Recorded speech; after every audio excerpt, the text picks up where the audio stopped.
విశాఖలో అడ్డగోలుగా దుకాణాలు వెలుస్తున్నాయి. అక్రమ షాపుల కారణంగా రోడ్లు కుదించుకుపోయాయి. తీవ్రమైన ట్రాఫిక్ జామ్ అవుతుంది. దీంతో ప్రజలు తీవ్ర ఇబ్బందులకు గురవుతున్నారు.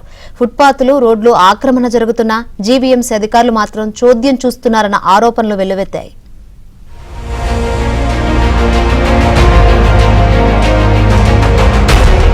విశాఖ నగరంలో ఎక్కడ చూసినా రహదారులన్నీ ఆక్రమణకు గురవుతున్నాయి. ఫుట్పాత్లపై దుకాణాలు ఏర్పాటు చేసి పాదచారులు నడిచేందుకు వీలు లేకుండా చేస్తున్నారు. వీటిపై అనధికారికంగా ఎవరికిష్టం వచ్చినట్లు వాళ్లు దుకాణాలు పెట్టేస్తున్నారు. పాదచారులు నడిచేందుకు వీలు లేకుండా చేస్తున్నారు. ఇదేంటని ప్రశ్నించిన వారిపైనే ఎదురు తిరుగుతున్నారు.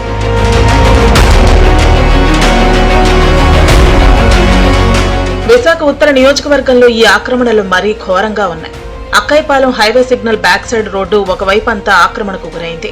ఈ రోడ్డు వైపు 2 వీలర్ మీద కూడా వెళ్లలేని పరిస్థితి ఉందంటే అర్థం చేసుకోవచ్చు. జీవీఎంసీ, వీఎంఆర్టీఏలు ట్రాఫిక్ జనాభాను దృష్టిలో ఉంచుకుని కొత్త రహదారులు నిర్మించినా, ఉన్న రహదారులను విస్తరించినా వారం రోజుల్లో ఈ మార్గాల్లో 2 వైపులా దుకాణాలు వెలిసిపోతున్నాయి. దీని వెనుక కొంతమంది రాజకీయ నాయకుల హస్తం ఉందని స్థానికులు చెబుతున్నారు.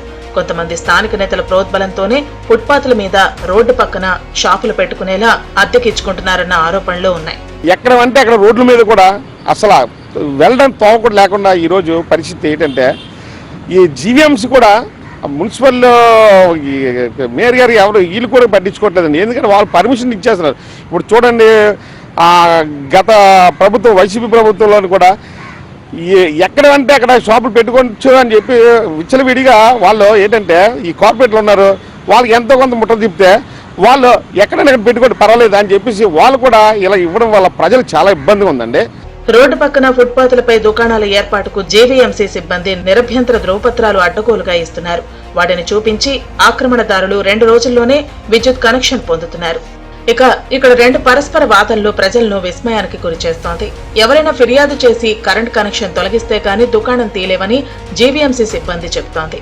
మరోవైపు డిమాలిషన్ నోటీస్ జీవీఎంసీ సిబ్బంది ఇస్తే తాము కరెంట్ కనెక్షన్ తొలగిస్తామని విద్యుత్ సిబ్బంది చెబుతున్నారు. చివరకు ఇరు శాఖలు ఒకరిపై మరొకరు నెపం పెట్టి ఆక్రమణల జోలికి వెళ్లటం లేదు. ఫుట్పాత్ మీద షాపులు కంపల్సరీగా తొలగించవలసిన అవసరం ఎంతైనా ఉంది. ఎందుకంటే ఫుట్పాత్ లాగే ఉంచాలి. అది లేకుండా ఫుట్పాత్ను ఆక్రమించుకొని దుకాణాలు పెట్టడం వల్ల అది పౌరులకు నష్టం అవుతుంది. దాని ఉద్దేశం నెరవేరట్లేదు. కనుక దయచేసి అధికారులు, మున్సిపాలిటీ అధికారులను విన్నవించేది ఏంటంటే ఫుట్పాత్ లాగే ఉంచండి. వాళ్ళు ఎటువంటి పరిస్థితుల్లో కూడా వాళ్ళ దగ్గర ఎటువంటి పన్నులు వగైరాలు వసూలు చేయకండి. వాళ్ళు ప్రజల కోసం సౌకర్యాలు కల్పిస్తున్న దాన్ని మరి ప్రజల కోసమే వినియోగించాలి ఫుట్పాత్లు. దయచేసి నేను కోరుతున్నది అదే. అక్కైపాలెం వచ్చే సర్వీస్ రోడ్లో ఓ జూనియర్ కాలేజీ ముందు ఏకంగా వస్త్ర దుకాణాలు దర్శనమిస్తుంటాయి. ఎంవీపీ కాలనీలో ఫుట్పాత్ల ఆనవాళ్లు లేకుండా వాటిపైనే వ్యాపారాలు నిర్వహిస్తున్నారు. తాజాగా ఇప్పుడు సీతమ్మధారలో ఎస్ఎఫ్ఎస్ స్కూల్ వెనక గేటు మార్గంలో కొత్త దుకాణాలు పెడుతున్నారు.